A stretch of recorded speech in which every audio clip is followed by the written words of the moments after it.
ఇప్పుడు ఏపీ విషయానికి వస్తే ఏపీలో పోసాని కృష్ణమురళి విడుదలయ్యారు.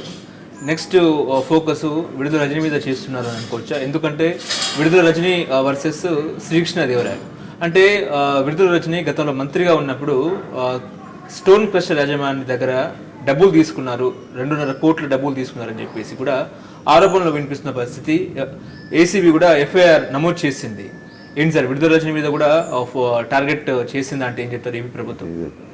మరి మీరేమర్థం చేసుకున్నారో నాకు తెలియదు, కానీ ఆ క్రషర్, స్టోన్ క్రషరా ఏదో ఆ కంపెనీ కంప్లైంట్ ఇచ్చారు, కంప్లైంట్ ఇచ్చినారు, మమ్మల్ని డబ్బులు బెదిరించినారు, డబ్బులు ఇమ్మని బ్లాక్మెయిల్ చేసి తీసుకున్నారని చెప్పి కంప్లైంట్ ఇచ్చారు.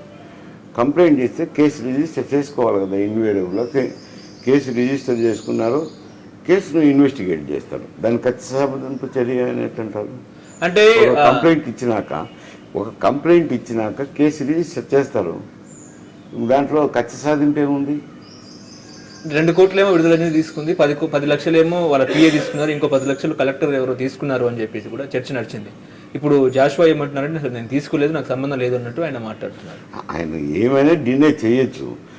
వాళ్ళు ఎవరి మీద అయితే కంప్లైంట్ ఇచ్చారో వాళ్ళందరినీ ఎంక్వైరీ దర్యాప్తు చేయాల్సిందే, ఏసీబీ దర్యాప్తు చేయాల్సిందే. ఊరికి పర్టికులర్ స్టేట్మెంట్ ఇస్తానే జాషువా కానీ ఇంకొకరు కానీ విడుదల రజనీ కానీ ఇస్తే చెల్లవు. ఏసీబీకి వాళ్ళు కంప్లైంట్ ఇచ్చినారు. కంప్లైంట్ ఇచ్చినాక నెక్స్ట్ స్టేజ్ ఏమిటి? రిజిస్టర్ చేస్తారు. రిజిస్టర్ చేసినాక దర్యాప్తు చేస్తారు. వాళ్ళని పిలిపించి విచారించడము, కంపెనీ వాళ్ళని పిలిపించి విచారించడము, సాక్ష్యాలు ఏమన్నా ఉంటే సేకరించడము, ప్రాథమిక సాక్ష్యాధారాలు దొరికితే ఇంకా కేసు రిజిస్టర్ చేస్తారు, అరెస్ట్ కూడా చేస్తారు. అంటే అందులో ఖర్చు సాధింపు ఏముంది? నువ్వు కంప్లైంట్ ఇచ్చినాక రిజిస్టర్ చేయాల్సి. అంటే 2 కోట్ల డబ్బు పట్టుకొని ఇట్లా ఏ రకంగా మీరు వ్యవహరిస్తారు? వేల కోట్లు లక్షలు తింటున్నారు కదా, వాళ్ళ పరిస్థితి ఏంది అని కూడా మాట్లాడుతున్నారు. 1000 కోట్లు తినేది వేరు, లక్షల కోట్లు తినేది వేరు.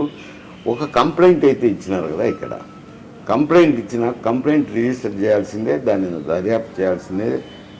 దర్యాప్తు చేసి ప్రాథమిక సాక్ష్యాలు లభ్యమైతే కేసు రిజిస్టర్ చేస్తారో, తీవ్రమైన మంచి ఆధారాలు దొరికినాయంటే అరెస్ట్ కూడా చేస్తారు. దాని రెడ్ బుక్ అని లేదు, కచ్చ సాధింపు అనే దానికి లేదు.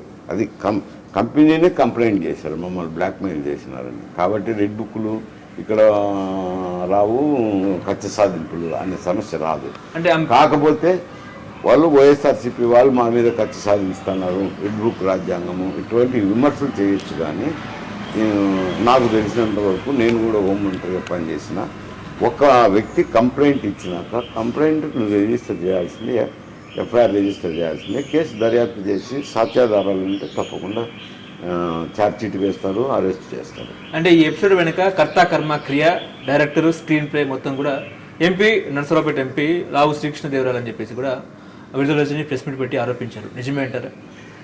నాకు తెలియదు వాళ్ళిద్దరి మధ్య ఉండేది. అది దర్యాప్తు జరిగినప్పుడు ఆమెను కూడా విచారిస్తారు కదా, అప్పుడు చెప్తే అతన్ని కూడా విచారిస్తారు. ఇప్పుడు విడుదల రజనీ ఏమంటుందంటే పోసాని కృష్ణమూర్తిని ఏ రకంగా అయితే ఆ జైలు నుంచి ఈ జైలు, ఈ జైలు నుంచి ఆ హాస్పిటల్, అక్కడ నుంచి ఇక్కడ నుంచి అక్కడ తిప్పారు, నన్ను కూడా ఆ రకంగా తిప్పుతారేమో అన్నట్టు కూడా ఆమె మాట్లాడు. ఇప్పుడు తిప్పుతారనేది కాదు ప్రశ్న. ఇవి వాళ్ళు ఆరోపణలు చేసేది. వాళ్ళ ఆరోపణలకు విలువ లేదు. ఎందుకంటే కేసులో నిందితురాలు అయిపోయింది ఆమె. ఒక నిందితురాలు ఇన్వెస్టిగేటింగ్ ఏజెన్సీ మీద, ప్రభుత్వం మీద విమర్శలు చేయడం అనేది అది రాజకీయంగా పనికొస్తుంది, కానీ కేసు వరకు పనికిరాదు. కేసు దర్యాప్తు జరగాల్సిందే. నాకు తెలిసినంత వరకు వాళ్ళు కంప్లైంట్ ఇచ్చినారు కాబట్టి విడుదల రజనీని విచారించుతారు, కంప్లైంట్ ఇచ్చిన వ్యక్తిని విచారిస్తారు, సాక్ష్యాధారాలు చూపించమంటారు. సాక్ష్యాధారాలు ఉంటే ఇంకా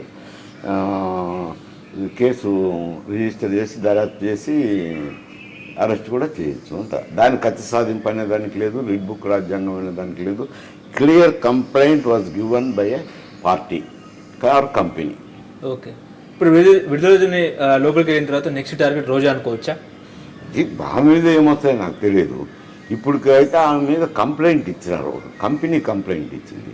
దానికి ఖర్చు సాధింపు, వరుసగా అరెస్టులు అనే దానికే రావు. ఈ ఊరికి రాజకీయంగా మాట్లాడాల్సిందే, కానీ ఆమె మీద ఎవరన్నా కంప్లైంట్ ఇస్తే వస్తుందేమో నాకు తెలియదు కదా.